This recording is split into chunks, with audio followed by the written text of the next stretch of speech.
Okay, magsisimula na tayo. Ngayon naman yung activity number 3. Yung activity number 3 is all about ito, upload image.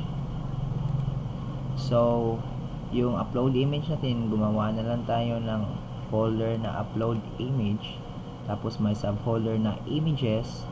Tapos, lagyan ko na lang ng bootstrap at yung index PHP natin, which is ito. So, nag-design na lang tayo ng HTML.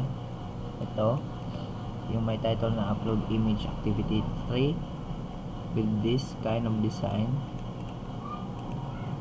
Ayun, search natin. Ito yung mukha ng uploader natin or yung image uploader natin. So, for that, gumawa ako ng simple backend in PHP how to upload. So, here, na our PHP, chine-check natin kung si upload ay na-click ba or na-send ba. So, here, yung upload, ito yung button natin, kung na-click ba nila yung button. Tapos, gumawa tayo ng variable storage na equivalent to images folder, subfolder, ito, images. Delete muna natin to.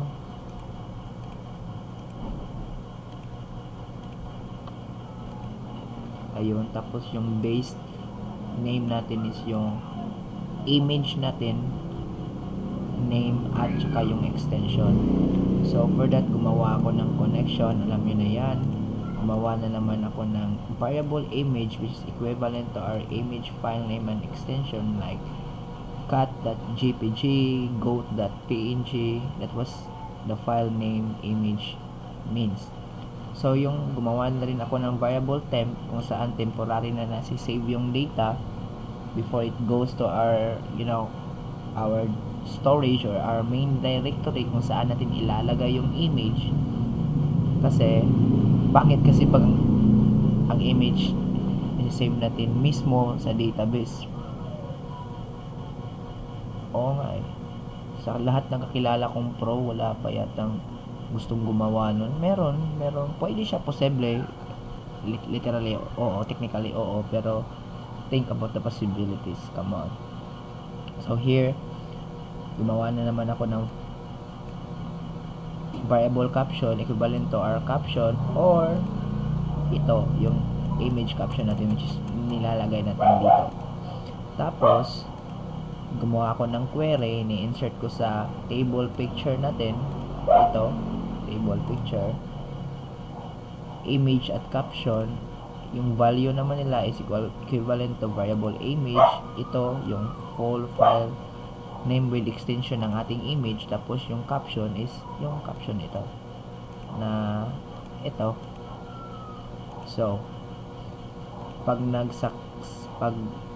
katapos ay i-query na i-execute yung query natin. Hirap magtagalog pero sige lang. Tapos gumawa ako ng condition if na-move na niya yung file, which is yung file is currently in a temp location, which is ito. Kung na-move na niya yung currently in a temporary location, which is ito, into our main storage, which is ito or itong images natin, mag-a-alert tayo na uploaded successfully.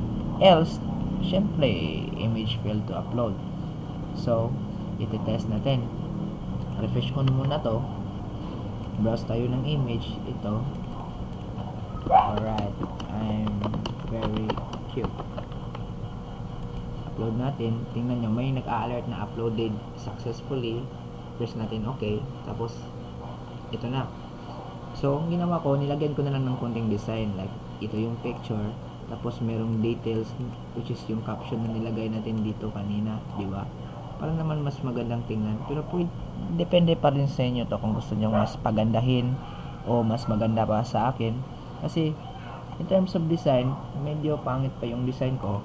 Tapos, in terms naman of coding structure, itong ginawa ko is very basic. Ayoko nang mag-check pa ng, like, if the picture is really an image like PNG, JPG or etc., or if the picture is greater than this kind of what you call this one, image file size, parang ganon, ayoko na mag-trappings ng ganyan. Just for the sake of to upload picture, ito na lang, mas simple at hindi naman masyadong complicated. Pero kung gusto nyo make it more complicated, like in trappings, gusto nyo maging secure, like gusto ko yung specific image file type lang ang ma-upload, tapos yung file size is less than 2 MB or that equivalent to 2000 something kilobytes, parang ganun.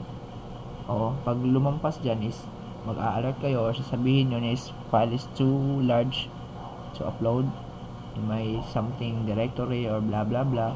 Pero sa akin hindi na direktahan na yan, pasok agad. So choose tayo ng file again, and send me gift this Valentine's Day. Okay, ayun, meron pang isa, test natin. Alright, chill and packet natin. Ayan, diba napakadali lang. So yung full source code, ito lang. Ayan, kung gusto nyo kopyahin nyo na. Kayong mag-alala, okay lang yan, libre yan, lang bayad yan. Kapag okay, yan lang muna sa ngayon kasi yung social media ko hindi pa tapos. Yan, gumawa ako ng social media which I use an advanced PHP frameworks kasi gusto ko pag gumawa ako ng system secure. Tsaka yung coding ko either average or advanced coding style. Ayoko nang mag-stick in procedural. Ayoko na, wala nang ganyan ngayon in terms of IT, real life. Wala nang procedural, wala na yan. Except if you want to code in pure OOP. Tapos ayaw mo gumawa ng or mag-adapt ng mga PHP frameworks. Kasi sa akin, gumagamit ako ng CodeIgniter, Cake PHP at Laravel. So, yan lang muna sa ngayon. Hope magustuhan nyo.